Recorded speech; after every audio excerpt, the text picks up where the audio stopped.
Astaghfirullah. Wassalamu ala Rasulillah wa ala alihi wa sahbihi wa mawalah wa la hawla wa la quwata illa billahi wa ba'du. Kita lanjutkan kajian kita, masih membahas kitab Arba'in Nawawi, dan kita masuk pada hadis ke-25. An Abi Dzarrin radhiyallahu anhu anna unasan min ashabi Rasulillah sallallahu alaihi wasallam qalu lin nabiy sallallahu alaihi wa ala alihi wasallam, ya Rasulullah, dhahaba ahlud duthur bil ujur yusalluna kama nusalli wa yasumuna kama nasum wa yatasaddaqun bifuduli amwalihim. Qala awalaysa qad ja'ala Allahu lakum ma tasaddaqun inna bikulli tasbihatin sadaqah wa kullu takbiratin sadaqah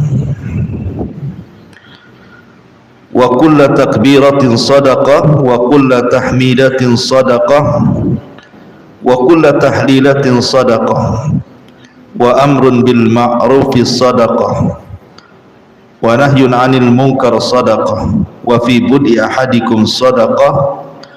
Qalu ya Rasulullah, ayati ahaduna syahwatahu wa yakunu lahu fiha ajrun. Qala ara'aytum law wada'aha fi haramin akana alayhi fiha wizrun fakadzalika idza wada'aha fil halal kana lahu ajrun. Rawahu Muslim.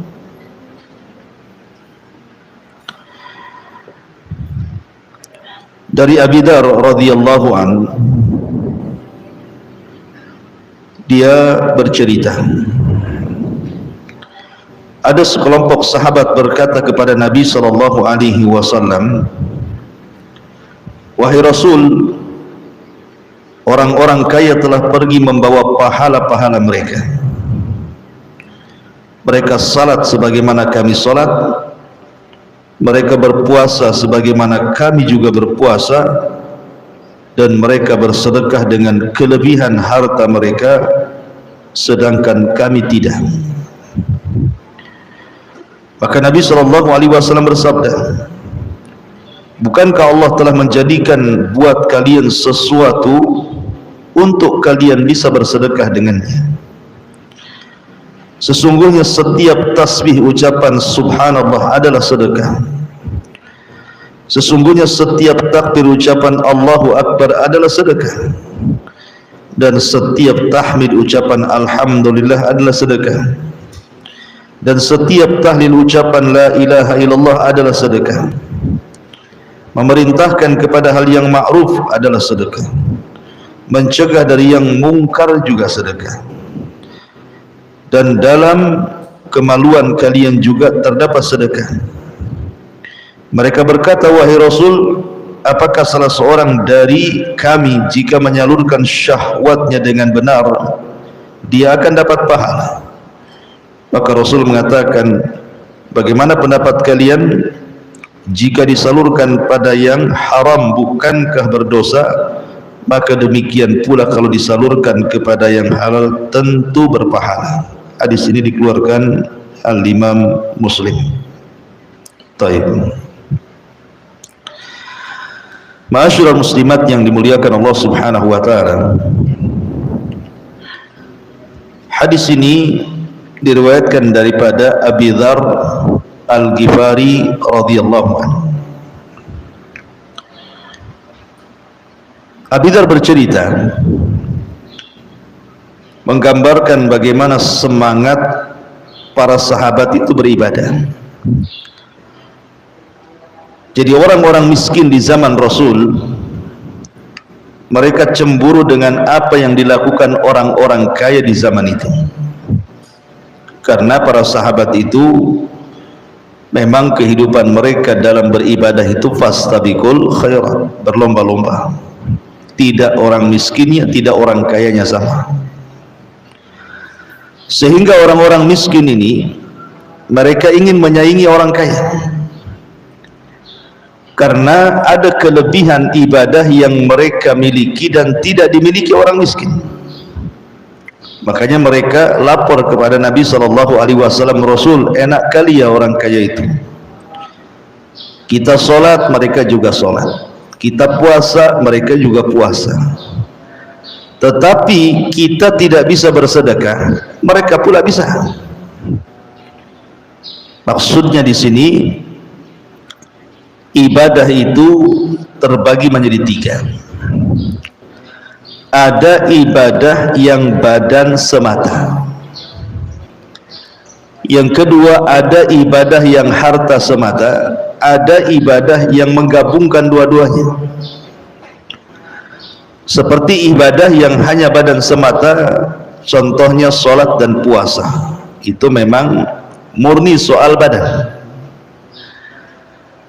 Karena sholat dan puasa itu tidak ada biaya di situ, maka semua orang bisa melakukannya. Mau anda orang miskin, mau anda orang kaya, sama saja. Sholat itu bisa dilakukan siapa saja, karena tidak ada biaya. Kemudian di sana ada ibadah harta saja, seperti ibadah zakat, itu harta saja. Tapi di sana ada ibadah yang menggabungkan antara badan dan harta, seperti ibadah haji bagi orang-orang yang tinggal di luar Mekah. Seperti kita di sini. Walaupun kita ada badan sehat, tetapi kalau tidak ada biaya tidak bisa berangkat. Inilah dua ibadah yang diprotes para sahabat. Orang-orang yang punya uang itu, mereka bisa menggabungkan dua ibadah. Ibadah yang harta saja atau ibadah yang diiringi dengan ibadah badan. Makanya mereka mengatakan, Rasul, kami sholat, mereka sholat. Kami puasa, mereka juga puasa. Tapi kalau mereka haji, kami tidak bisa, karena perlu biaya, kan itu ya bahasa kitanya kalau di sini. Kemudian mereka bisa zakat, kami pakai zakat apa, uang pun tak punya. Makanya kemudian orang-orang ini mengatakan, minta solusi kepada Rasul. Maka Nabi SAW kemudian memberikan solusi, bahwa istilah sedekah itu bukan terfokus pada harta. Istilah sedekah itu bukan terfokus pada harta. Kata Nabi SAW, bukankah Allah Subhanahu wa ta'ala sudah menjadikan perkara-perkara yang bisa kalian sedekahkan? Kemudian Rasul mengatakan, bukankah setiap tasbih, takbir, tahlil, tahmid itu semua sedekah loh?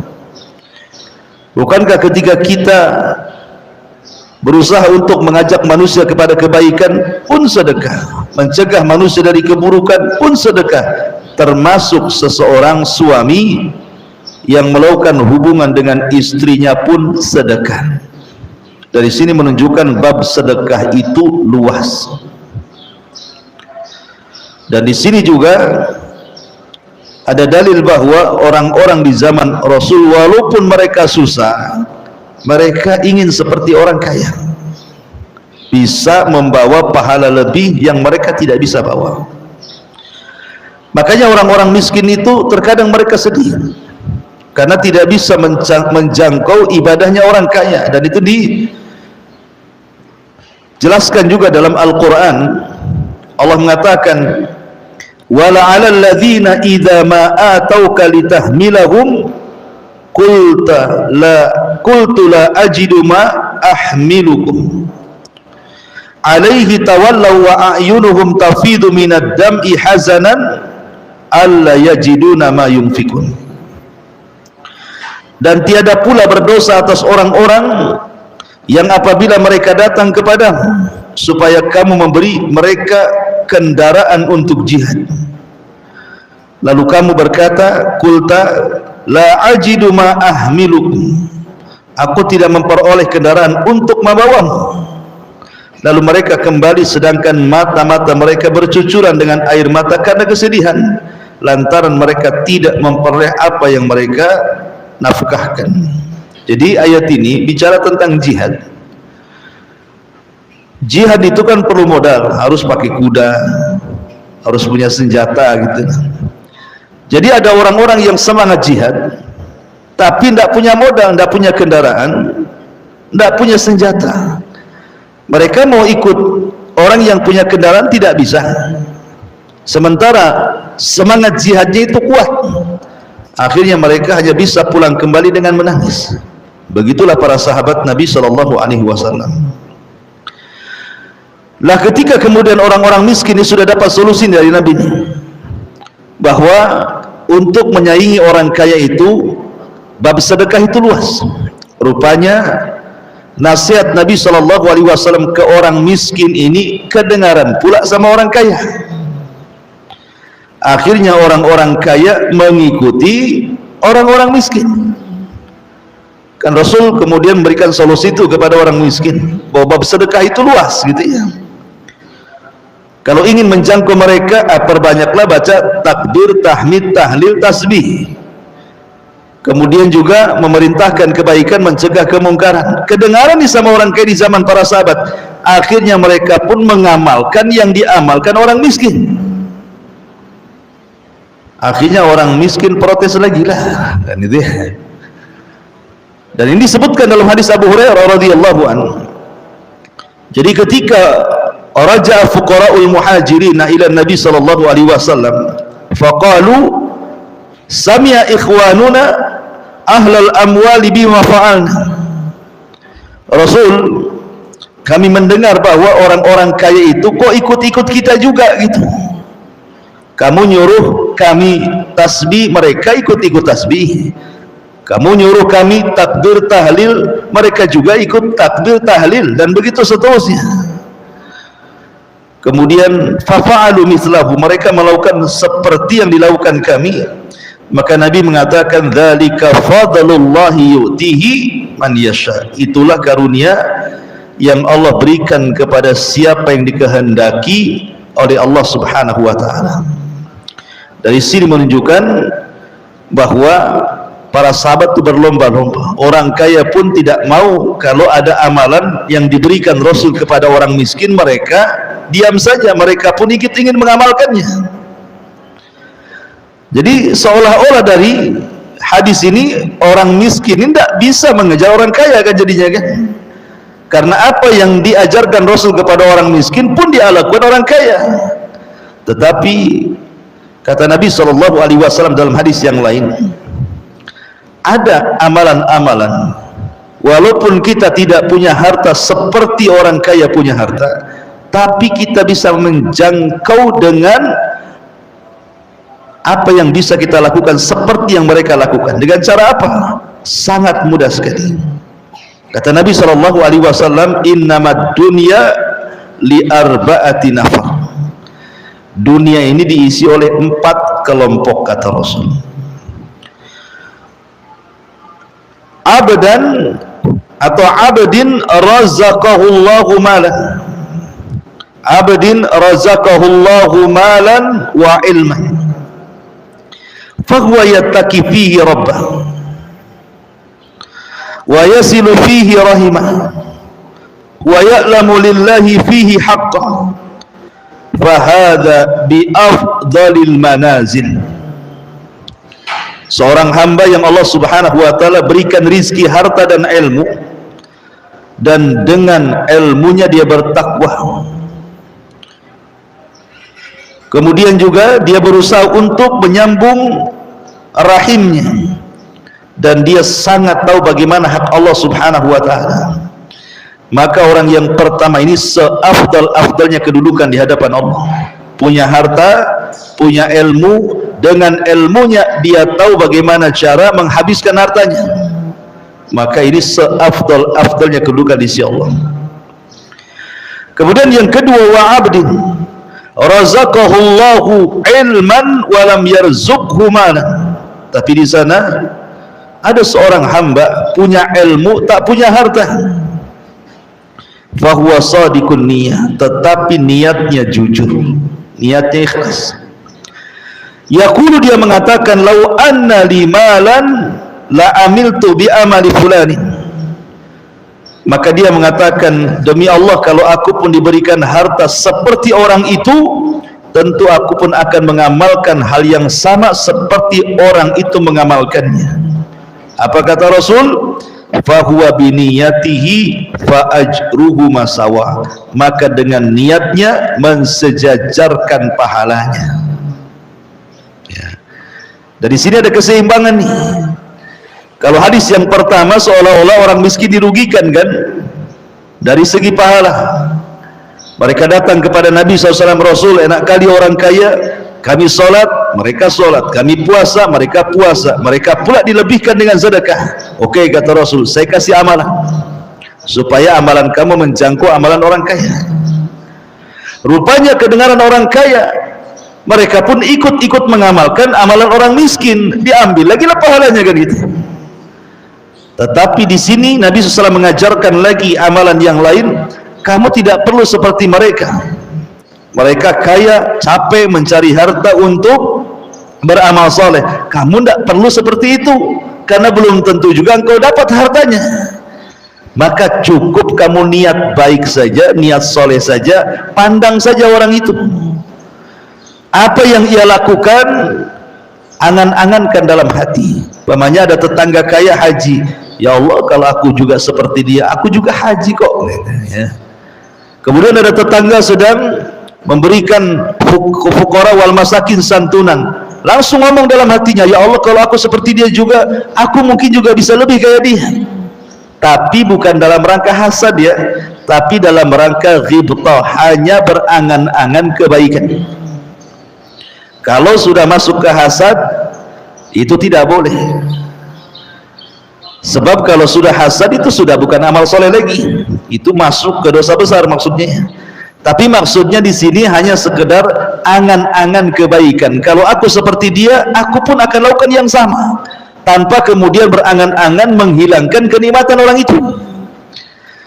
Maka pahala kita dengan dia sama saja. Dari sini diseimbangkan antara pahala orang kaya dengan orang miskin kan jadinya. Ma'asyiral muslimat yang dimuliakan Allah Subhanahu wa taala. Kemudian juga dalam hadis ini Nabi SAW menjelaskan tentang fadlu dzikri, tentang keutamaan zikir. Ketika orang-orang miskin ini datang kepada Rasul ingin menyaingi ibadahnya orang kaya, salah satu yang diajarkan Nabi SAW apa? Zikir.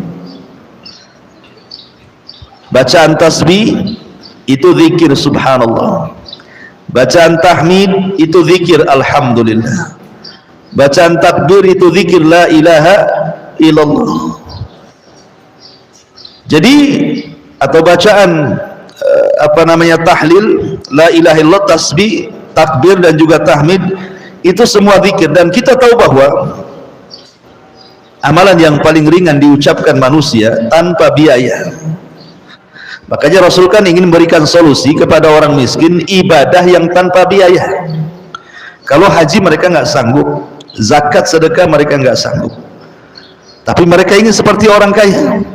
Maka Rasul kasih solusi, ini loh ibadah tanpa biaya. Ibadah ini bisa dilakukan siapa saja, mau orang miskin, mau orang kaya. Ibadah ini bisa dilakukan siapa saja, mau perempuan, mau laki-laki, mau anak-anak, mau remaja, mau dewasa, mau orang tua, mau kapan saja.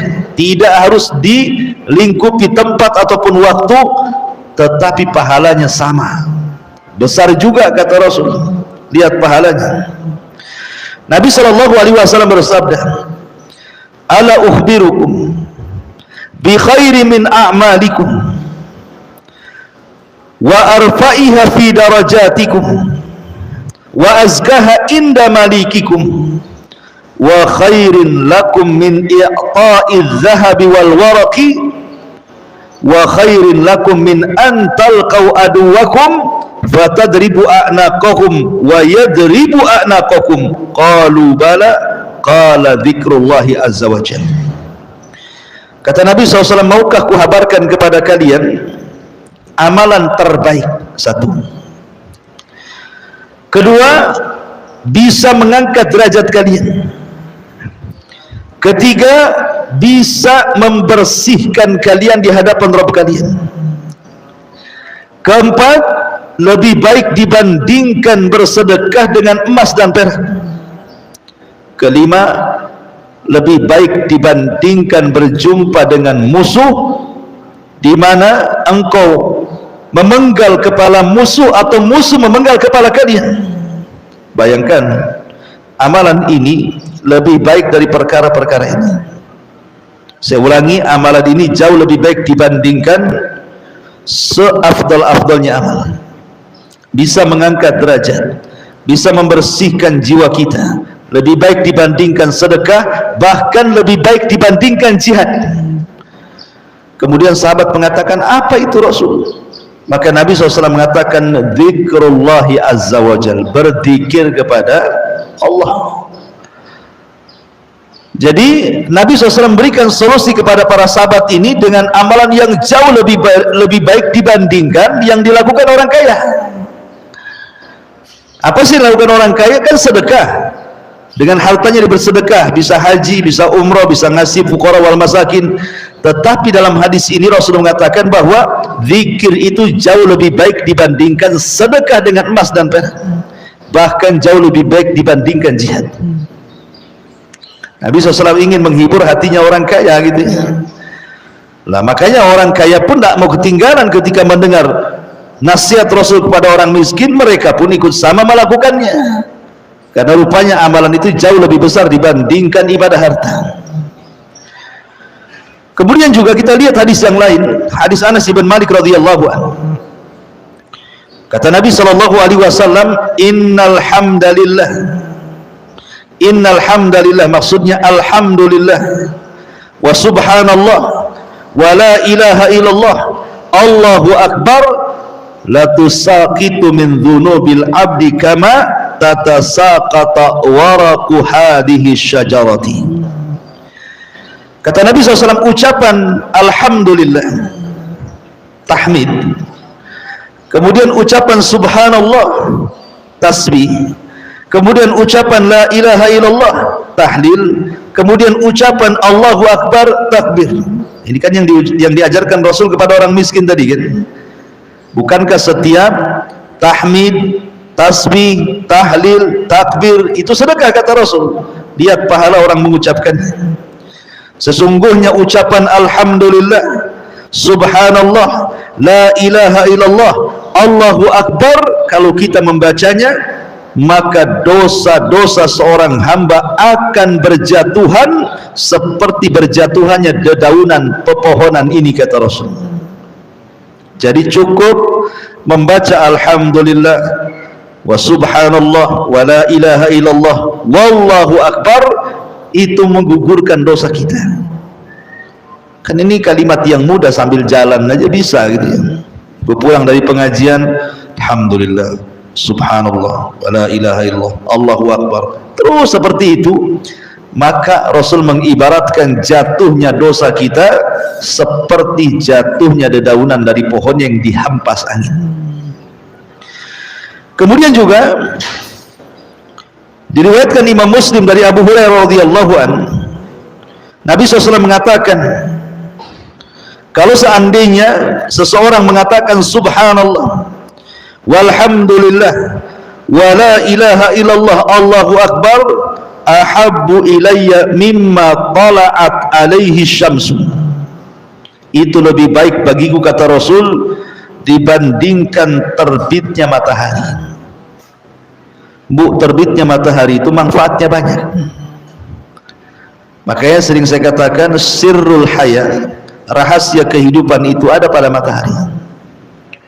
Kalau tidak ada matahari, susah kita hidupkan.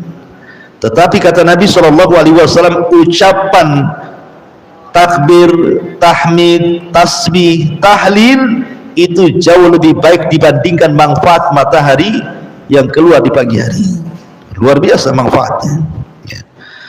Kemudian juga hadis yang lain dari Abu Hurairah radhiyallahu anhu, Nabi mengatakan, Barang siapa yang mengucapkan subhanallah wa bihamdihi fi yaumin mi'ata marrah, siapa yang membaca subhanallah wa bihamdihi dalam satu hari 100 kali. Kan tidak lama 100 kali baca subhanallah bihamdihi, subhanallah wa bihamdihi, terus saja 100 kali. Kata Nabi SAW, pahalanya khuttat khatayahu wa in kanat mithla zabadil bahri, maka kesalahannya akan dihapuskan walaupun jumlah kesalahannya sejumlah buih yang ada di lautan. Siapa yang bisa menghitung buih itu? Coba, nggak ada yang bisa menghitung buih itu. Tapi lihat di sini orang yang cuma mengucapkan subhanallah bihamdi 100 kali saja sehari, itu dosa-dosa kita sebanyak itu diampuni oleh Allah Subhanahu wa ta'ala. Kan luar biasa pahala zikir ini. Kemudian dalam hadis yang lain, Nabi SAW juga mengatakan kalimatani khafifatani 'alal lisani thaqilatani fil mizani habibatani ila rahmani subhanallah wa bihamdihi subhanallahil azim. Dua kalimat ringan di lisan, berat dalam timbangan, dicintai Ar-Rahman. Bacalah subhanallah wa bihamdihi subhanallahil azim. Baca tasbih dan tahmid subhanallah wa bihamdihi subhanallahil azim. Lihat, dua kalimat ini memiliki dua keistimewaan. Pertama, dicintai Allah, yang kedua sebagai pemberat dalam timbangan. Padahal lisan kita ringan ketika mengucapkannya, kan, subhanallah bihamdi subhanallah, kan ringan tuh. Tapi dua kalimat ini cukup mengundang sebuah hal yang luar biasa dalam kehidupan kita. Allah mencintai kita, yang kedua Allah beratkan timbangan kita. Makanya kata para ulama, ahlu dzikri itu, orang yang suka berzikir itu, mereka adalah ahlullah, orang-orang yang dilibatkan dalam keluarga Allah. Dan apabila kemudian orang yang suka berzikir itu mendapatkan predikat dia dicintai Allah, apa yang terjadi? Maka Allah Subhanahu wa ta'ala akan memanggil Jibril, kemudian mengatakan, ya Jibril, inni uhibbu fulanan fahibbah. Jibril, aku suka lu dengan si fulan itu, kamu harus suka juga dengan dia. Kemudian Jibril mengatakan di hadapan para malaikatnya, ya malaikat Allah, innallaha habba fulanan fahibbu. Wahai malaikat Allah, Allah suka dengan si fulan, maka kalian semua harus suka juga dengan dia. Berarti malaikat sak langit itu suka dengan dia tuh. Lihat manfaat zikir itu, bisa mengundang kecintaan Allah, bahkan kecintaan seluruh malaikat Allah Subhanahu wa ta'ala. Kemudian hadir dalam hadis yang lain juga Nabi SAW mengatakan, idza qala rajulun minal qaumi Allahu akbar kabira walhamdulillahi katsira wa subhanallahi bukratan wa asila. Idza qala rajulun minal qaumi, tiba-tiba Rasul mendengar seseorang mengucapkan sebuah ucapan di sebuah kaum. Tidak tahu Rasul siapa yang mengucapkannya, orangnya itu kayak apa tidak tahu, cuman Rasul mendengar suaranya saja. Suaranya Allahu akbar kabira walhamdulillahi katsira wa subhanallahi bukratan wa asila. Kata Rasul, manil qail, siapa yang mengucapkan kalimat itu? Maka dikatakan rajulun minal qaum, fulan dan fulan wahai Rasul, penduduk kaum ini. Maka Rasul mengatakan, ajibtulah, aku sangat takjub dengan orang itu. Futihat laha abwabus sama, ucapannya sudah membuka seluruh pintu-pintu langit, kata Rasul.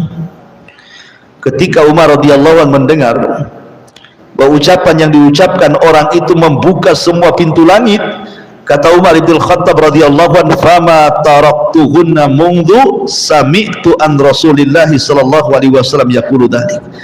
Ketika Rasul menyebutkan keutamaannya, kata Umar, selepas itu aku tidak pernah meninggalkan kalimat itu seumur hidupku kecuali aku ucapkan. Apa itu? Allahu akbar kabira walhamdulillahi katsira wa subhanallahi bukratan wa asila. membuka pintu langit. Luar biasa kalimat ini.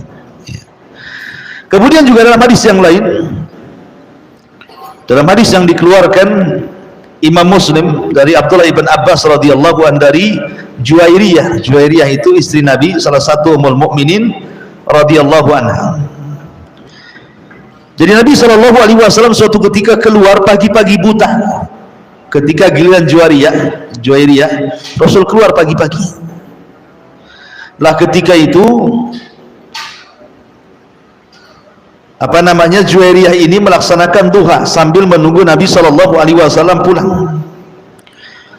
Dan dia terus melakukan duha sampai akhirnya kemudian Rasul pun pulang dan didapati Juwairiyah masih belum berhenti salat duha.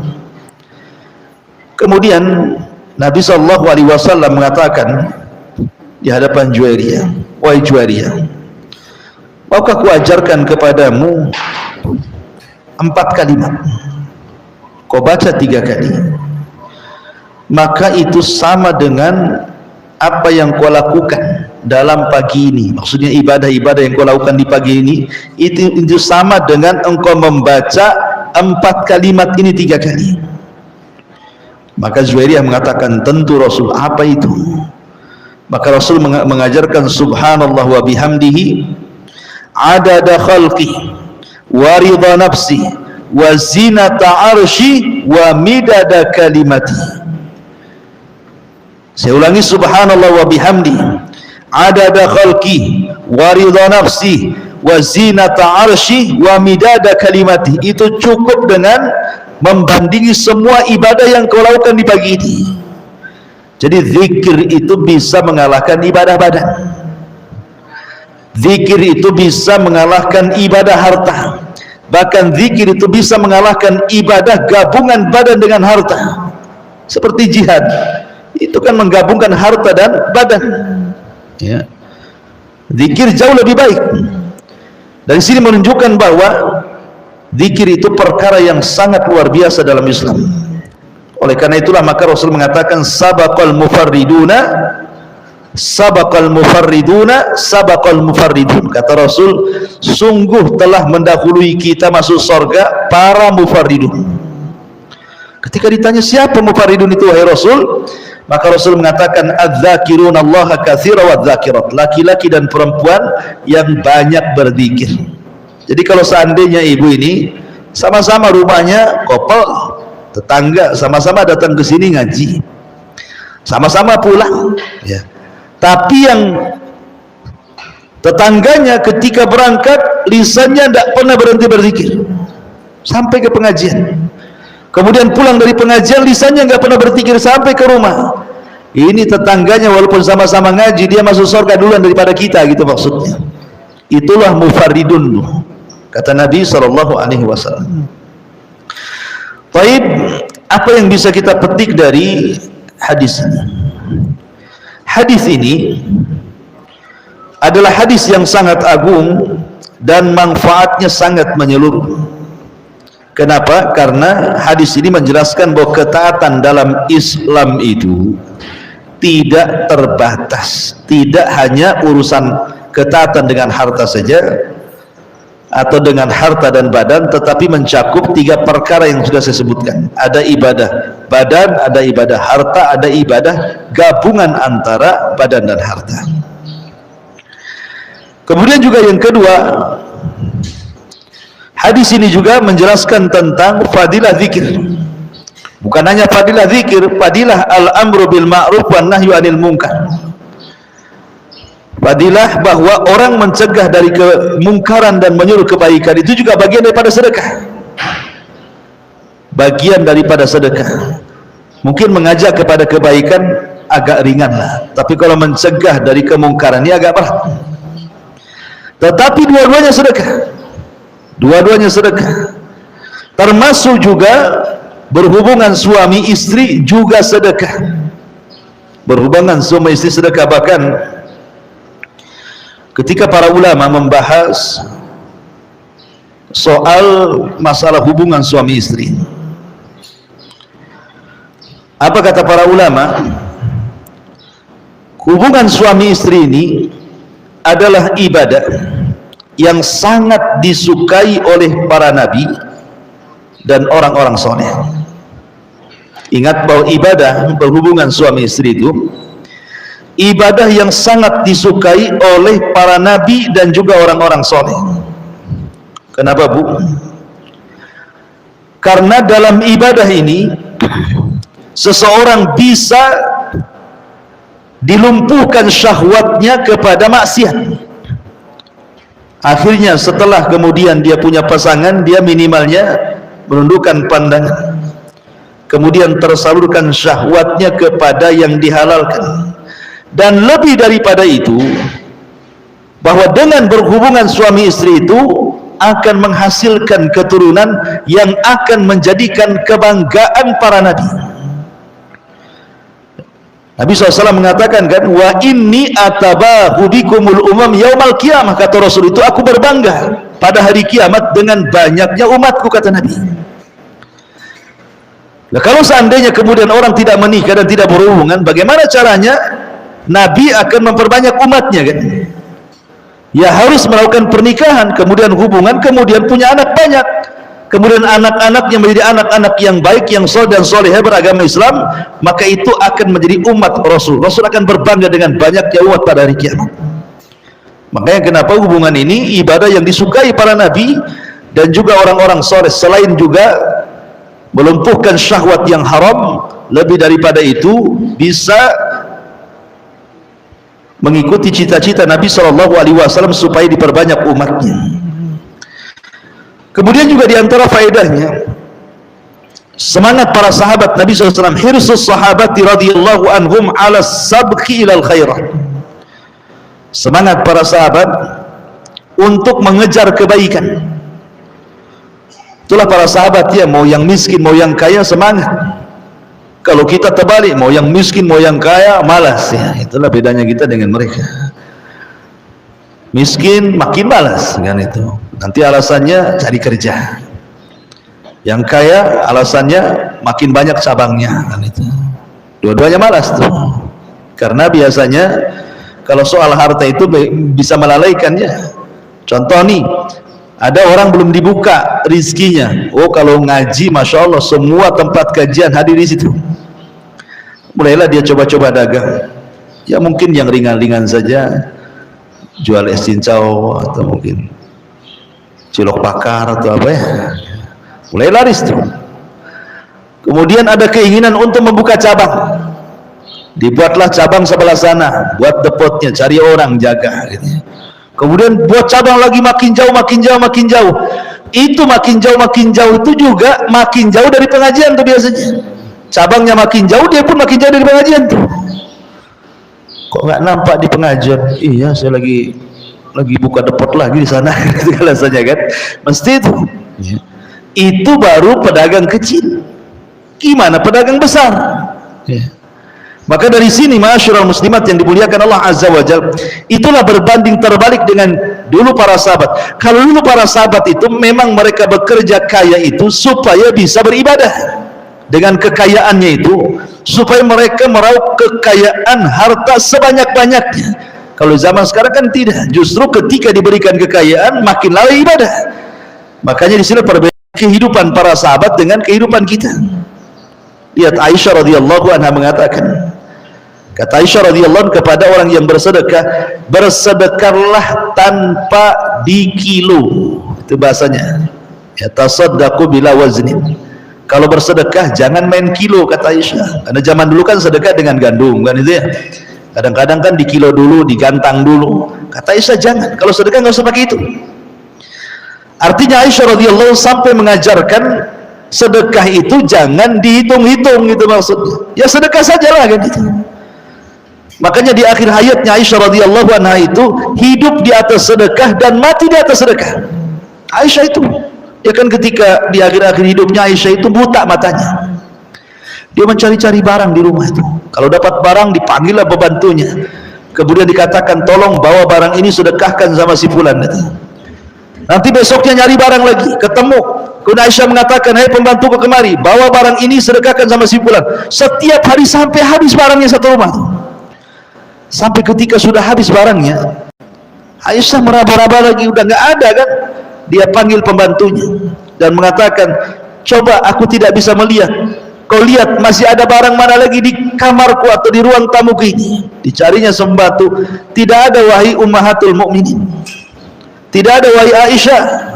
Kemudian pembantunya heran, wahai Aisyah, kenapa kau habiskan semua barang untuk bersedekah? Lalu apa yang kau tinggalkan untukmu? Maka Aisyah radhiyallahu anha mengatakan, wal akhiratu khairun wa abqa.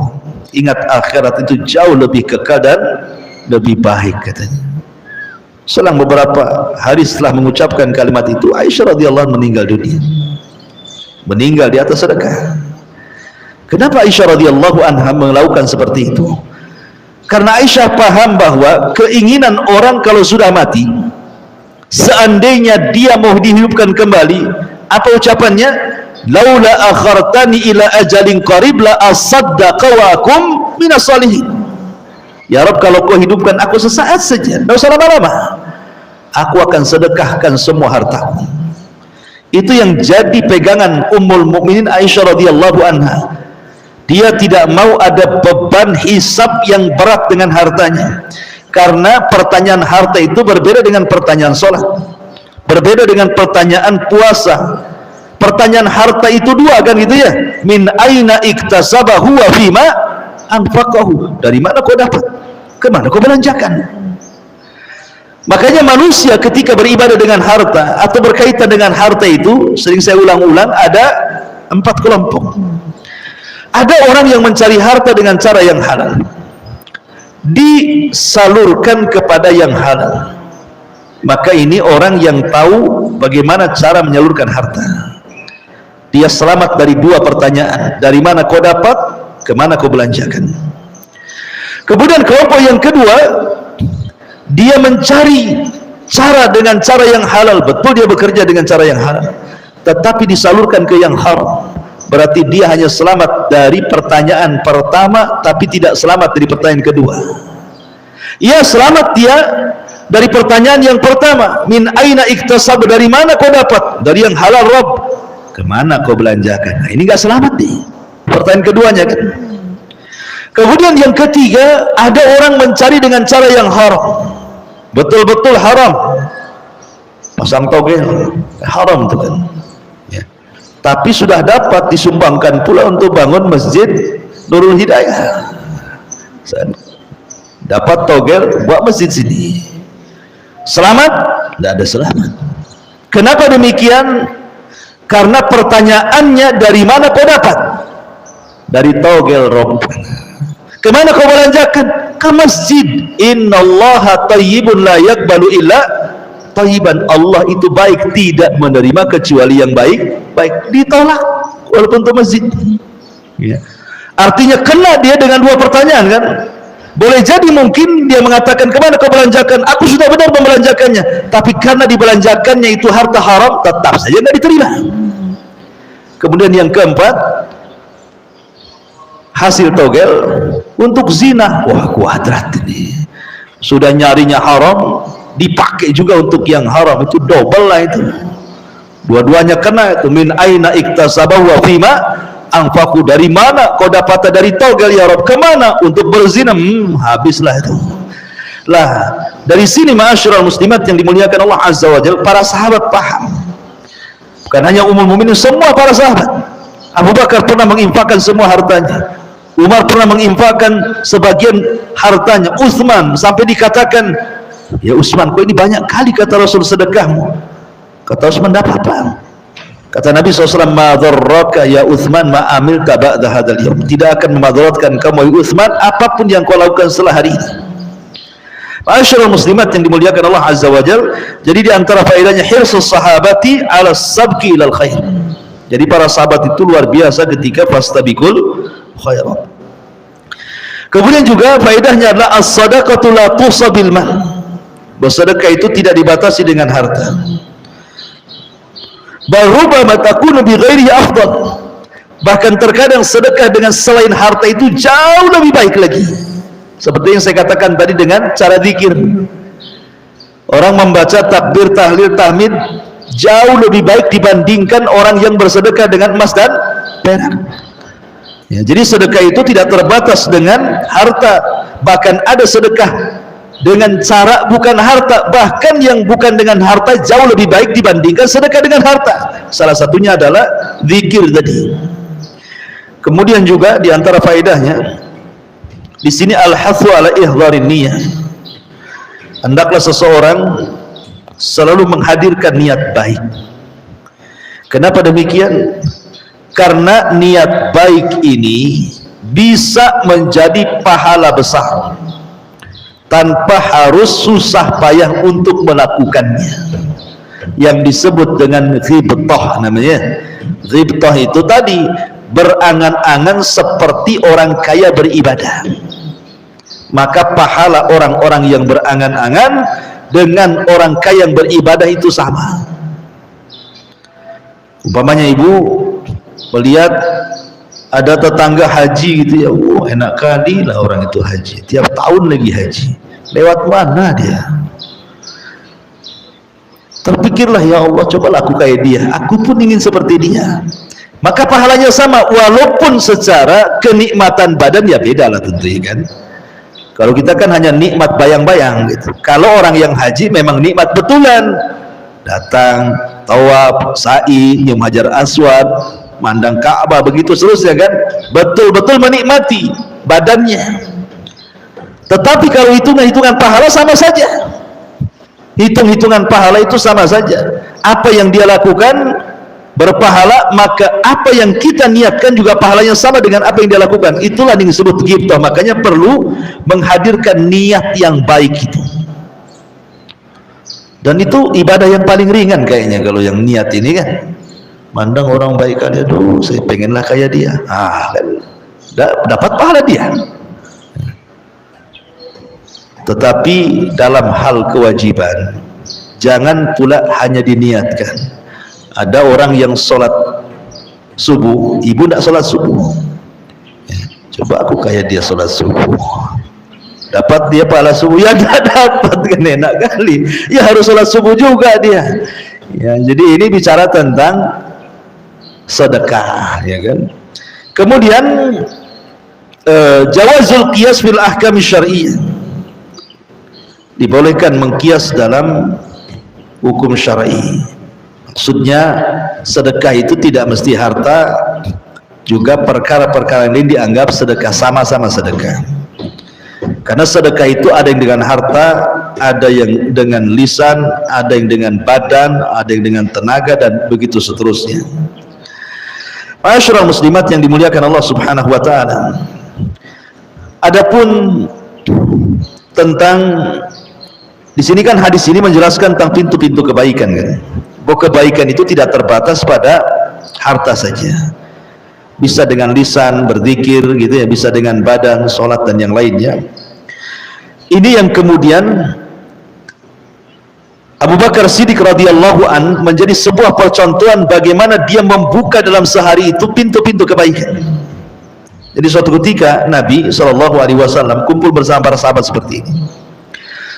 Kemudian Nabi SAW bertanya, "Man asbaha minkumul yawm sha'iman?" Siapa di antara kalian yang pagi ini berpuasa? Sahabat diam. Tiba-tiba Abu Bakar berdiri, "Saya, wahai Rasul." Kemudian Rasul mengatakan, "Man tabi'a minkumul yawma janazatan."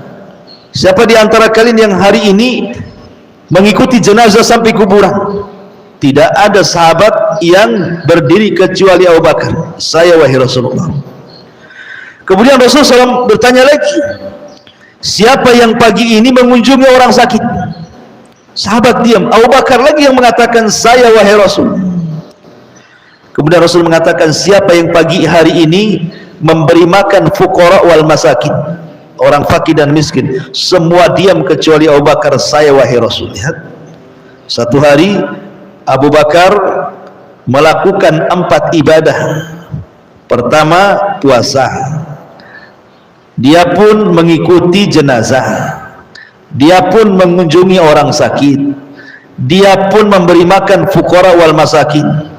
Apa kata Nabi SAW? "Majtama'na fi imri'in illa dakhalal jannah." Tidaklah 4 perkara ini kalau dalam satu hari ada pada seseorang jaminannya surga, kata Nabi. Ya.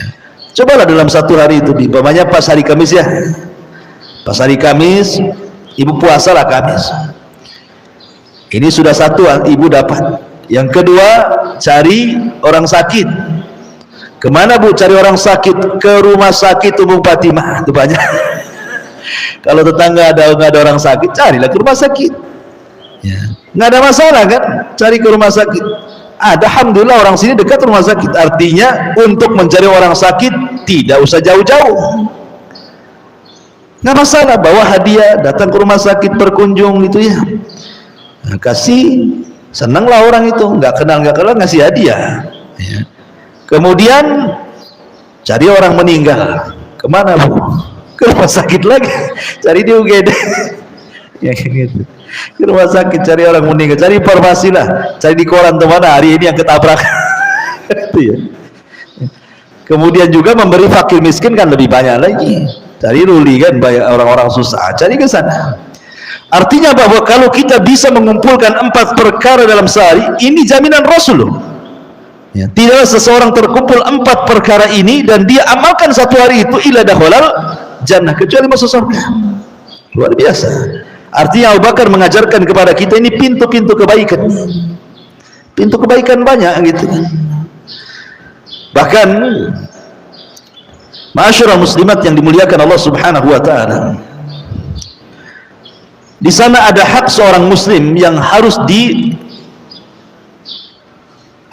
dilakukan oleh seorang muslim yang lainnya, dan itu juga sebenarnya bagian daripada pintu kebaikan.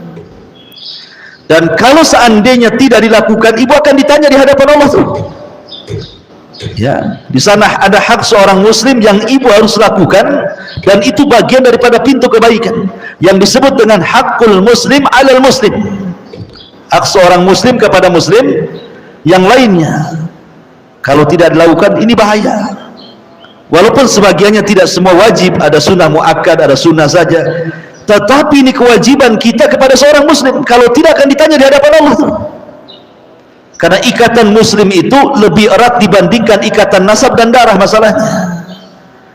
Ikatan Islam, ikatan iman, ikatan akidah itu lebih kokoh dibandingkan ikatan nasab, ikatan darah dan keluarga. Makanya ada hakul muslim ala muslim. Kata Nabi SAW, hakul muslim alal muslim sittun, dalam riwayat khamsun. Pertama, idza laqitahu fasallim alaihi. Kalau berjumpa ucapkan salam. Itu kan pintu kebaikan tuh. Ya. Apa sih fungsinya salam itu, Bu? Salam itu artinya kita menanamkan kepada orang lain itu bahwa kita bukan orang jahat, bahwa kita bisa menjamin keamanan kamu. Itu arti salam. Seolah-olah kalau saya katakan assalamualaikum itu, saya katakan saya tidak akan mengganggumu, saya tidak akan mencuri hartamu, saya tidak akan menumpahkan darahmu, saya tidak akan membicarakan kejelekan tentangmu, saya tidak akan menggibahmu, saya mencela, menghina, memaki, enggak. Itu maksudnya. Ucapan salam itu maksudnya. Kalau mau dirinci seperti itu tuh, cuman disingkat assalamualaikum gitu maksudnya. Kalau mau dirinci panjang nantinya. Kalau kita ngomong sini, saya tidak akan membunuhmu, saya tidak akan menghinamu, saya tidak akan, panjang kali ucapannya kan, maka disingkat dengan assalamualaikum, kan enak tuh. Berarti kita menjamin keselamatan dan memberikan keamanan sama orang itu, kan enak. Coba kalau satu kampung ini semua mengucapkan salam, kan aman, tidak akan curiga dengan tetangganya kan. Karena ketika tetangga mengucapkan salam kepada kita, ada keamanan. Tidak mungkin dia gibahin saya, nggak mungkin dia menghina saya, nggak mungkin dia mencaci maki saya, nggak mungkin dia jelek-jelekin saya. Oh, dia sudah ngasih keamanan sama saya kok. Buktinya dia mengucapkan salam. Ya. Itu makna salam itu, kan? Kadang-kadang kan ibu tidak paham apa sih makna assalamualaikum, tapi masih gibah dia. Kurang ajar. Sudah ngasih keamanan masih gibah dia. Berarti tidak paham ucapan salam kan? Jadi mengucapkan salam itu ketika kita mengucapkan kepada saudara kita assalamualaikum, berarti kita berusaha untuk tidak menyakiti dalam segala hal, mau ucapan mau badan, nggak akan nyakiti dia, karena kita sudah ngasih keselamatan sama dia. Itu yang harus dipahami, itulah makna salam. Makanya kenapa indah sekali salam itu, sampai-sampai Nabi SAW mengatakan, kalian tidak akan masuk surga sampai kalian beriman, dan kalian belum dikatakan beriman sampai kalian saling mencintai dan menyayang. Kemudian kata Rasulullah, kalau kalian ingin saling mencintai dan menyayang, absus salama bainakum, ucapkan salam di antara kalian. Lihat tumbuhnya saling sayang dan cinta di tengah-tengah masyarakat itu karena salam. Karena salam itu artinya kita menjamin keamanan orang. Kita tidak akan membunuh dia, kita tidak akan menghina dia, kita tidak akan mencaci, menggibah, menghina, merendahkan, dan semua yang menyakiti dia kita tidak mungkin lakukan. Kan enak tuh kalau salam kayak gini ya. Cuman karena terkadang yang ucapkan salam tak paham pula apa itu salam. Dia ucapkan salam masih juga kadang-kadang habis nyalami gitu ya, digibah pula di belakang, berarti tak paham ucapan salam. Jadi diantara kebaikan itu adalah membuka pintu kebaikan dengan cara apa? Salam. Kalau ada saudara kita mengucap salam, Bu, ibu tidak menjawab, ibu akan ditanya di hadapan Allah tadi. Makanya menjawab salam itu jadi wajib, dosa kalau tidak dijawab. Ibu lagi sakit hati sama tetangga nih, ya. Tetangga pula baik, assalamualaikum, karena ibu lagi ada masalah, nggak mau menjawab, itu akan ditanya di hadapan Allah. Ya, jadi wajib mengucapkan salam, dan sunnah mengucapkan salam, dan wajib menjawab salam. Ini yang pertama. Yang kedua, kata Nabi SAW, idza da'aka fa'ajibu. Ini diantara pintu kebaikan juga. Kalau saudara mengundang khusus dalam bab makan, maka wajib datang. Pemanya, Bu, ibu lagi senang lah masak-masak apa di rumah.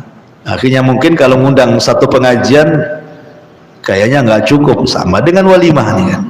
Ya paling ngundang 1-2 lah, dibisikin kan di WA, nanti habis kajian ke rumah lah. Ya saya lagi masak jengkol nih, enak nih kayaknya nih. Maka yang diundang, Bu, ibu wajib datang. Walaupun hanya begitu, wajib datang, Bu. Ya. 3 orang saja wajib datang, dia nunggu pulang dulu. Masalahnya yang lain juga pulang-pulang nih kayaknya. Jadi wajib datang kecuali 2 perkara. Di undangan itu ada perkara yang diharamkan. Yang kedua, memang ibu punya uzur tidak bisa datang. Ya. Tapi kalau ibu tidak punya uzur, kemudian tidak ada kemungkaran, apa yang menghalangi ibu tidak datang? Ya kan? Makanya Rasul mengatakan, idza da'aka fa'ajibhu. Kalau saudara mengundang, datang. Apalagi kalau undangan itu lebih dari hanya sekedar makan-makan di rumah, mungkin akikah, mungkin walimah, maka ini lebih wajib lagi. Terutama undangan dari para fuqara, jangan sampai tidak datang. Ya. Kalau ada orang miskin ngundang kita, kalau bisa segera datang. Kalau orang kaya lambat-lambat nggak apa-apa. Ya. Supaya apa? Karena beda, Bu, kita datang kepada orang susah dengan datang kepada orang kaya. Kalau ke orang susah itu kita datang, Masya Allah, bahagianya itu yang kita nggak bayangkan. Padahal nggak makan, hanya datang saja, senangnya. Dan itu disebut dengan ibadah jabrul qulub namanya. Ya, ibadah jabrul qulub itu artinya memasukkan kesenangan kepada hati seorang muslim. Kata Rasul, ahabbul a'mal ilallah sururun tudkhiluhu ala qalbil muslim. Sebaik-baik amal di sisi Allah itu ibu bisa memasukkan kesenangan kepada hati seorang muslim. Wah, senang itu pun. Ya. Justru kalau nggak datang itu sedih bagi dia. Cuman herannya sekarang ini, walimah-walimah itu baik pernikahan atau walimah apa saja gitu ya, terkadang yang diundang itu ya kawan-kawan dia yang cukup, yang kaya, yang ini seburuk-buruk walimah. Kata Rasul, syarrul walimah yud'a ilaihal aghniya wa yutrak minhul fuqara wa yutrak minhal fuqara. Seburuk-buruk walimah kalau yang diundang orang kaya, orang miskin gak diundang. Itu seburuk-buruk walimah tuh. Coba bayangkan, Bu, orang ini mau nikah nih, orang ini sudah nikah suami istri, keinginannya cuma satu, Biasanya doanya orang menikah itu kan, mudah-mudahan hidupmu mawaddah, warahmah, sakinah, kan itu nasihatnya kan, supaya kamu tenang, supaya kamu saling cinta, supaya kamu dapat omongan macam-macam. Biasanya seperti doanya. Bagaimana mungkin keluarga yang ketika walimah hanya diundang orang-orang kaya, orang miskin tidak masuk pada undangan, dia akan mendapatkan sakinah, mawaddah, warahmah coba. Sementara walimahnya saja seburuk-buruk walimah. Seburuk-buruk walimah artinya di permulaan pernikahan saja sudah mengundang laknat tuh. Gimana itu mau rumah tangga? Di awal aja sudah dilaknat. Dikatakan seburuk-buruk walimah kan itu. Nah, ini kan gimana ceritanya? Terkadang itu walimahnya untuk riak-riaan saja kan? Terkadang di situ ada unsur mubazirnya. Makanya sering saya katakan, Bu, ada dua orang menikah nih, satu habis 1 miliar, satu habis 1 juta. Sahnya sama, ini pun jadi suaminya, ini pun jadi suaminya, ini jadi istrinya, ini pun jadi istrinya, rasanya pun sama, apa masalahnya? Sekarang nih, kalau seandainya yang 1 miliar ini baru menikah 1 minggu kemudian cerai, mikir tuh yang 1 miliar stres habis 1 miliar.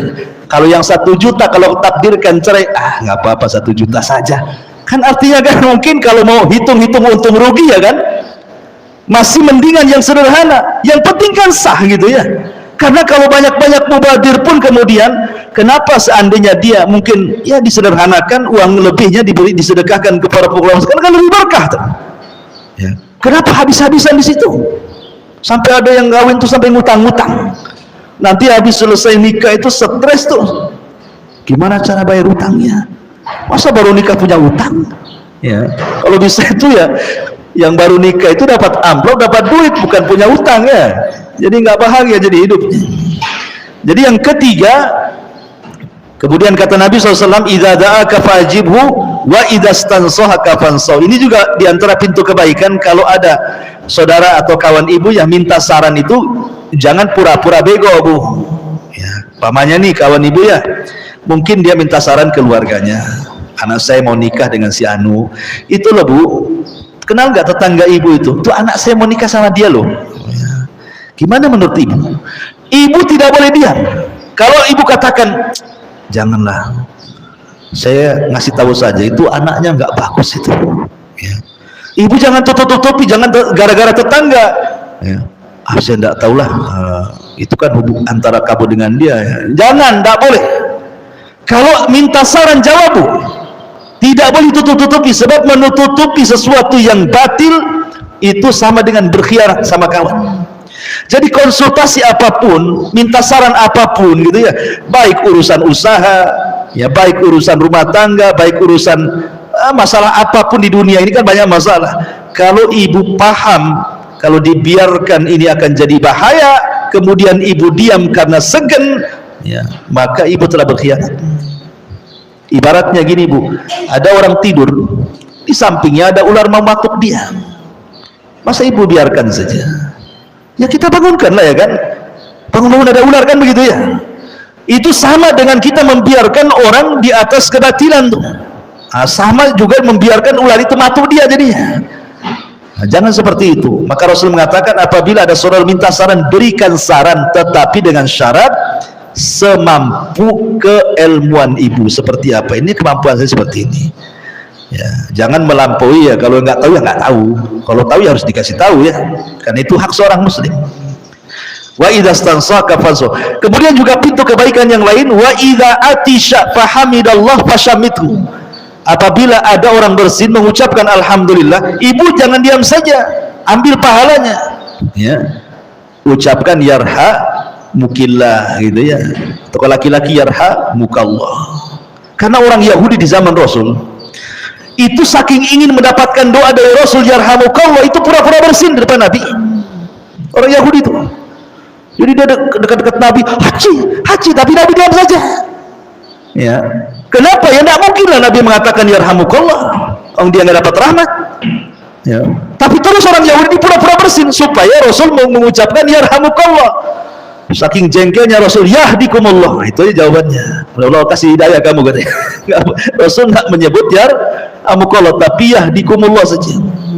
Jadi Kalau ada saudara kita bersin, maka ibu ucapkan yarhamukallah kalau dia mengucap alhamdulillah. Kalau tidak mengucap ya nggak perlu. Jadi yang dijawab yarhamukallah itu kalau mengucap alhamdulillah. Kalau dia mengucap alhamdulillah, ibu katakan yarhamukallah. Sebagai balasan karena saudara ini sudah mendoakan kepada saya yang bersin, jangan ibu diam saja, balas kebaikan dia. Dia kan sudah mendoakan rahmat kepada kita, ibu balas doanya karena dia sudah mendoakan khusus kepada kita yarhamukallah. Kita balas dengan sebutan yahdikumullah wa yuslih balakum. Kan itu ya, yahdikumullah wa yuslih balakum.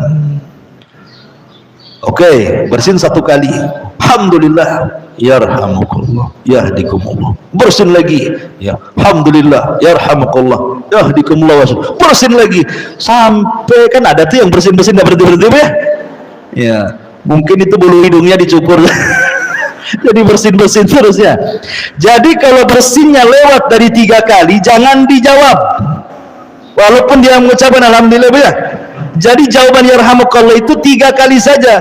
Kalau sudah lebih 3 kali, ini bukan orang sehat, ini orang sakit, maka doakan syafaqallah atau syafaqillah, semoga Allah menyembuhkan penyakitmu. Kok ini sakit kau ini? Si bersin-bersin terus ya. Jadi kalau lebih dari 3 jangan lagi, udah sampai 3 kali saja ya. Jangan marah pula, saya sudah alhamdulillah kok nggak mau jawab kok.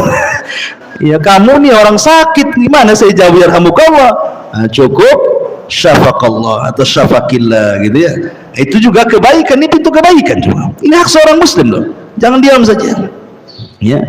Kemudian kata Nabi SAW, wa idza marida fa'udhu, kalau dia sakit ya kunjungi. Mengunjungi orang sakit itu luar biasa pahalanya. Kalau ibu nih berangkat dari rumah nih, orang sakitnya di Umbung Fatimah sini ya kan, jalan kaki dari sini ke Umbung Fatimah itu 70.000 malaikat itu turun dari langit. 70.000 malaikat. Bu, kalau ibu ngundang 1 malaikat ke rumah saja dengan undangan ibu pakai WA belum tentu datang. Nggak akan datang, coba aja. Siapa malaikat yang mau dipanggil ibu? Nggak ada. Nggak ada malaikat yang dipanggil manusia itu. Nabi aja nggak bisa manggil malaikat. Ya. Ada pula orang ngaku bisa manggil malaikat. Jibril Pak yang dipanggil, siapa ente ini? Gitu ya. Kalau kita sengaja manggil malaikat nggak akan bisa. Tapi ibu cukup jalan dari rumah ke orang sakit, malaikat lo datang sendiri. 70.000 lagi. Ngomong apa coba malaikat tuh?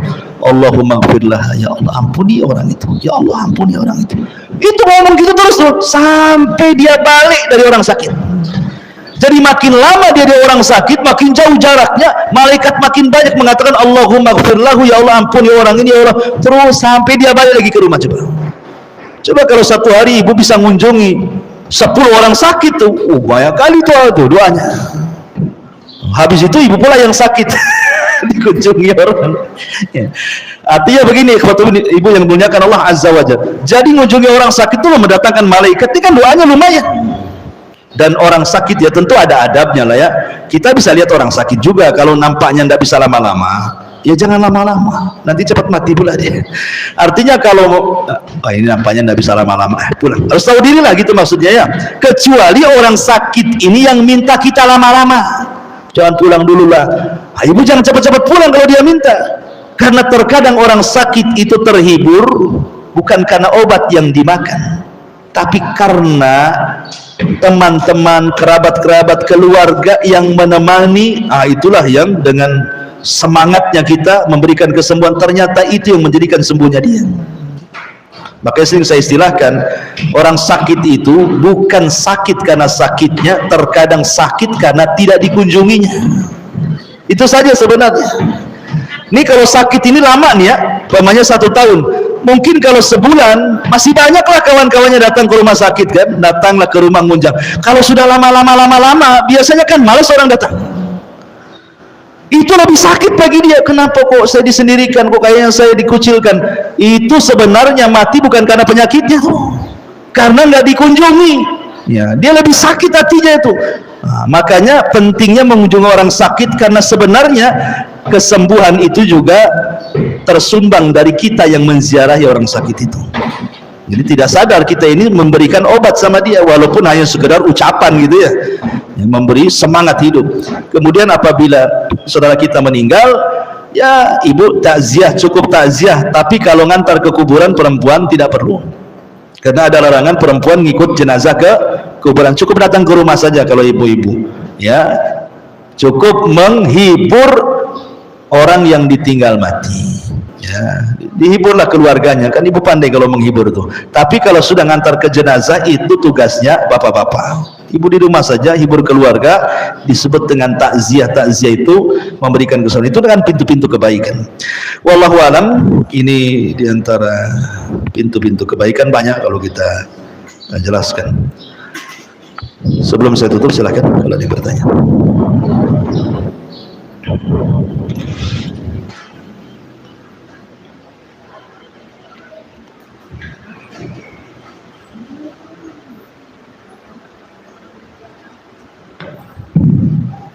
Bismillah, Assalamualaikum Ustaz. Waalaikumsalam warahmatullahi. Di dalam pembahasan yang tadi ada kisah Abu Bakar ya Ustaz. Iya. Abu Bakar melakukan 4 hal yang Ustaz jabarkan tadi. Dan seandainya kita Ustaz berazam ingin melakukan hal yang dilakukan oleh Abu Bakar, itu di dalam hidup kita atau dalam keseharian kita cukup sekali atau kita ulang-ulang sehingga kita mendapatkan pahala sebagaimana Abu Bakar? Ya, alhamdulillah. Tentu Abu Bakar Siddiq radhiyallahu an bukan tipe orang yang beramal sekali kemudian berhenti, kan tidak. Abu Bakar itu orang yang tidak bisa dikejar kebaikannya. Sampai sekelas Umar saja tidak bisa mengejar kebaikan Abu Bakar. Sampai suatu subuh, tidak biasa Abu Bakar itu kalau habis sholat subuh langsung keluar. Biasanya zikir dulu gitu ya, ini nggak langsung keluar, diikuti sama Umar itu. Rupanya pulang ke rumahnya, dilihat dari jauh, kemudian keluar dari rumahnya membawa sekarung gandum, diikutilah dari belakang itu. Rupanya sampai ke perbatasan Madinah. Rupanya di situ ada gubuk reot, Abu Bakar masuk di situ. Kemudian lama Abu Bakar di situ, kemudian keluar pulang. Umar penasaran, siapalah pemilik rumah itu? Kenapa Abu Bakar spesial sekali bagi dia rumah itu? Sampai digendong, kenapa? Dia kan khalifah, dia bisa nyuruh orang. Kemudian Umar datang, rupanya di rumah itu ada wanita buta sudah tua dan punya anak kecil, ya. Umar bertanya kepada wanita tua itu, kamu tahu gak siapa yang barusan datang? Kata wanita tua buta, tidak tahu, cuman dia selalu datang kemari. Dia bawa makanan kemari, terkadang memasakkannya, terkadang kalau rumah kami bocor dia benahi, dia pun menyapu, dia pun mengepel. Kemudian setelah selesai urusan rumah dia pulang. Dari situlah Umar menangis dan mengatakan, sungguh engkau telah memberatkan siapapun pengganti khalifah sepeninggalnya. Siapa yang bisa melakukan seperti itu, gitu maksudnya. Itu Abu Bakar gitu ya. Tapi bagaimanapun kita bahwa Rasul dan para sahabat itu kan dijadikan sunnah. Dijadikan sunnah. Alaikum bisunnati wa sunnatil khulafai rasyidin. Wajib kalian berpegang dengan sunnahku dan sunnah para khulafai rasyidin. Karena Rasul dan sahabat dijadikan sunnah, maka selayaknya kita ikut sunnah mereka, ya, sunnah Rasul dan sunnahnya para sahabat. Lah salah satu sunnahnya Abu Bakar Siddiq radhiyallahu an yang diajarkan oleh Nabi SAW, ketika Abu Bakar dalam sehari bisa melakukan 4 perkara yang istimewa. Dalam satu hari dia bisa puasa, dalam satu hari dia bersedekah, dalam satu hari dia datang ke orang sakit berkunjung, dan juga dalam satu hari dia bisa mengikuti jenazah. Dan 3-4 perkara ini kan kalau kita rinci pahalanya besar. Contoh saja mengikuti jenazah, kalau dia sholat dapat 1 qirat, kalau sampai ke kuburannya dapat 2 qirat. Apa 1 qirat? Seperti gunung Uhud. Nah, itu kan pahalanya seperti gunung Uhud itu. Kalau 2 qirat 2 gunung Uhud itu baru jenazah. Belum mengikuti datang ke orang sakit, 70.000 malaikat mendoakan dia, ya kan? Belum lagi dia puasa gitu ya. Kalau dia puasa Senin Kamis jelas keutamaannya. Belum lagi memberi fakir miskin. Ya wajar kalau seandainya Rasul mengatakan kalau terkumpul 4 perkara masuk surga dia. Karena 4 perkara ini pahalanya besar-besar. Ya. Ya kalau kita ingin ikut dia, ya insya Allah lah, kita kan tidak ada jaminan surga. Tetapi bagaimanapun ada istilah tasyabbahu bil kirami kiramun, mencontoh orang mulia, insya Allah kita jadi mulia gitu ya. Wallahu a'lam. Oh ya. Ada satu lagi yang Ustaz. Ya. Tadi amalan yang tadi Ustaz ada amalan termasuk amalan terbanyak mengangkat derajat, membersihkan jiwa, dibandingkan sedekah, dibandingkan sedekah. Yaitu ucapan yang tadi alhamdulillah subhanallah Allahu la ilaha illallah. Yang Anda tanyakan Ustaz, terkadang juga itu terjadi pada diri kita dan juga kita melihat orang yang membaca kalimat-kalimat tersebut dengan hanya sekedar mengucapkan tanpa mengkaji apa dari makna ucapan yang kita ucapkan itu. Apakah itu sama maknanya seperti yang dijabarkan ini atau ada perbedaan di sini Ustaz? Ya, alhamdulillah. Kalau zikir itu, zikir ini kan ibadah lisan. Ibadah lisan, dan inti zikir itu kan memuji Allah. Jadi ketika kita mengatakan alhamdulillah, kita sedang memuji Allah. Alhamdulillah, segala puja lillah, hanya milik Allah. Ketika kita katakan Allahu Akbar, ini juga pujian bagi Allah, bahwa tidak ada yang lebih besar kecuali Allah. Ketika kita katakan lafaz namanya tahlil, sedang memuji Allah. Tidak ada Tuhan yang berhak disembah kecuali Allah, kan begitu. Kemudian juga ucapan tasbih subhanallah, berarti ini pujian juga bagi Allah, bahwa kita sedang membersihkan nama Allah dari setiap sifat-sifat yang kurang sempurna bagi Allah. Jadi ketika kita berzikir, ya sebaiknya dia paham maknanya supaya lebih khusyuk lagi, karena dia sedang mengenal Allah. Tapi sekiranya pun dia nggak paham maknanya, dia taunya ya baca subhanallah, mengucapkan subhanallah, kita ucapkan subhanallah, subhanallah, subhanallah, alhamdulillah, alhamdulillah, alhamdulillah. Itu insya Allah berpahala, tidak ada masalah. Ya, berpahala itu juga. Tapi kalau dia paham ya lebih baik lagi. Tapi kan orang awam terkadang tidak paham. Terkadang yang penting minta amalan, apa yang harus saya baca, kita ajarkan, langsung dibaca tuh orang-orang awam seperti itu kan. Seperti kisah umpamanya, pernah saya kisahkan ke ibu-ibu kan, dulu ada orang tua di Jeddah sana di Arab Saudi, orangnya sudah tua sekali ya, dia orang awam, bukan orang alim, bukan syekh, orang awam, masyarakat biasa. Dia datang ke masjid, dia rajin sholat bapak nih. Jadi suatu hari tiba-tiba ketika habis sholat, langsung dia menghadap imam sholat ini. Kata bapak ini, Pak Imam, tolonglah ajarkan kepada saya sebuah hadis yang saya bisa mengamalkan dan saya bisa dakwahkan kepada orang. Bingunglah Pak Imam ini, karena tidak ada makmum yang ujug-ujug datang bertanya. Akhirnya terlintaslah seorang imam ini dengan hadis yang tadi saya baca.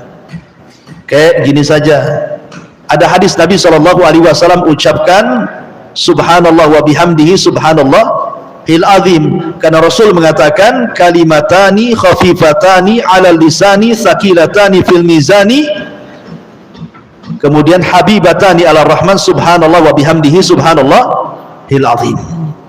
Akhirnya kakek ini berterima kasih, akhirnya pulang.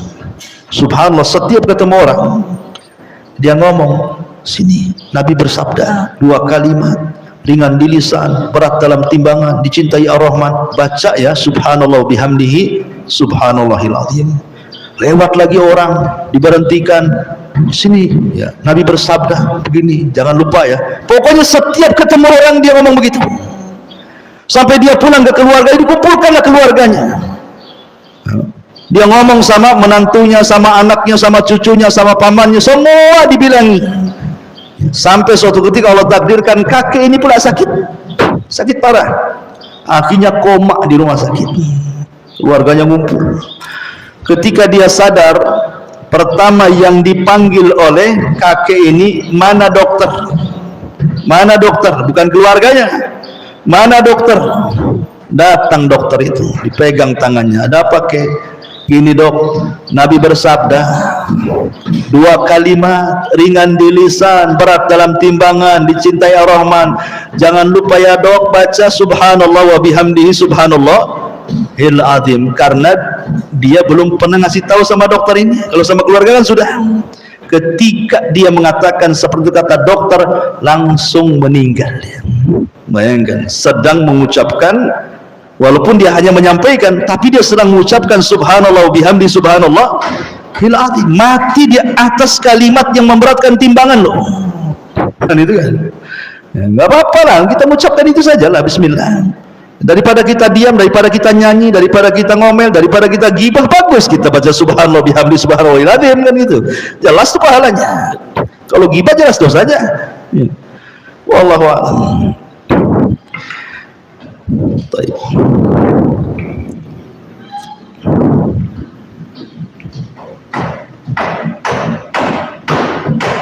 Iya. Ada lagi? Baik. Anak kan punya kamar sudah lama nggak ngaji kan. Iya. Terus anak ingetin, akan kamu kok lama nggak ngaji, terus dia bilang itu sakit kanker payudara, suaminya itu di dalam itu terjadi kapal kan. Jadi dia terus yang ngurus orang sakit. Iya, ketika hari itu tepat nggak sudah. Iya, jadi dia tidak jarang hadir karena ngurus tetangganya yang sakit. Terus pertanyaannya? Pertanyaannya itu gimana itu? Maksudnya gimana apanya? Afdol mana? Afdol ngaji atau jaga orang gitu ya? Iya. Iya. Itu tetangga, bukan saudara. Iya, alhamdulillah. Ibadah itu ada dua. Ada ibadah yang lazim, ada ibadah yang muta'addi. Ada ibadah yang manfaatnya kepada diri sendiri, ada ibadah yang manfaatnya kepada orang. Ibadah yang manfaatnya kepada diri sendiri itu berbeda dengan ibadah yang manfaatnya kepada orang. Karena ibadah yang manfaatnya kepada orang jauh lebih baik dibandingkan ibadah yang manfaatnya kepada diri sendiri. Makanya Rasul mengatakan khairan nas anfa'uhum linnas. Sebaik-baik manusia itu yang bermanfaat bagi manusia.